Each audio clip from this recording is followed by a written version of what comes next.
In today's video we are going to see how we can activate the option to rotate the screen.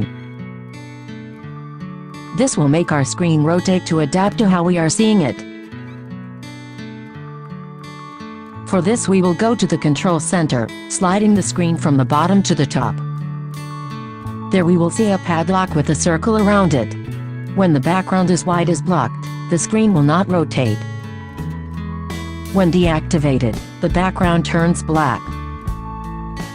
Let's see how once turned off, applications rotate when you move the phone.